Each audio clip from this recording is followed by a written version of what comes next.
Number 13 gets its own screencast, and this is a pretty important type of problem in this chapter 1. Again, it's applying the cost-benefit principle, but it's in a context that isn't quite intuitive, and so it's worth going through this carefully.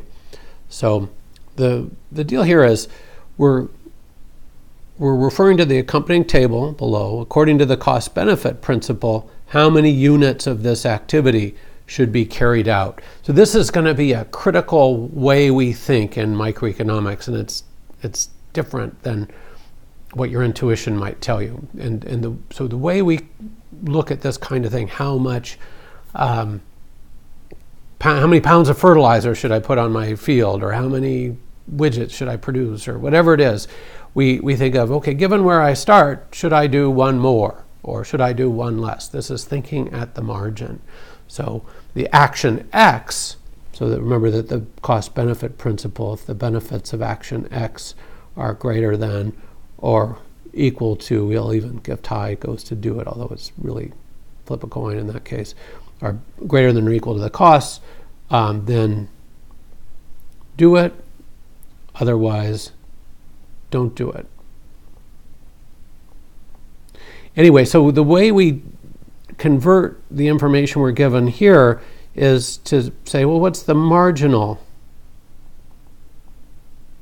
benefit and what's the marginal cost? And then we'll know what's the increase in my benefit, what's the increase in my cost when I do one more thing, one more unit of the activity. So as we go, I keep meaning to have my pen when I have my pointer collect. If we go from 0 to 1, our costs go up by 2, our benefits go up by 12, so we'll definitely do one unit of the activity. Well, how about the next one? Our costs go up by 4, so our marginal costs are 4. Our benefits go up by 10, so yeah, we'll do that second one too.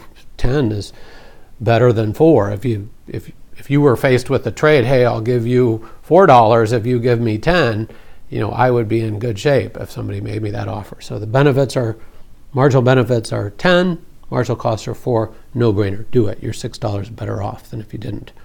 Now things get trickier. Notice that for that third unit of the activity, costs are going up by 6. We're going to need at least 6 to make that worth doing. And look, we get 8.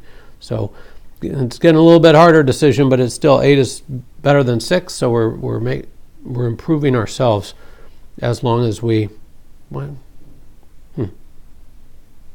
Strange. I don't know why. I don't know why that's doing it that way. That's supposed to be a check mark.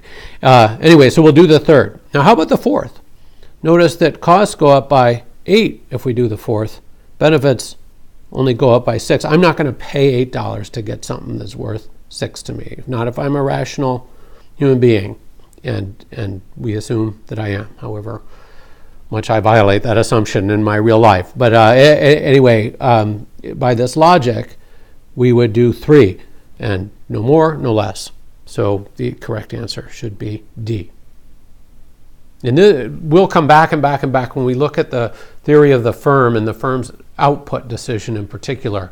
We're going to use the same kind of reasoning, and we'll use it again and again and again in this course. It's the fundamental logical rule for microeconomics. The challenge, this rule isn't so hard, but what's hard is converting the information in front of us to a form that enables us to apply that rule. That's sometimes tricky.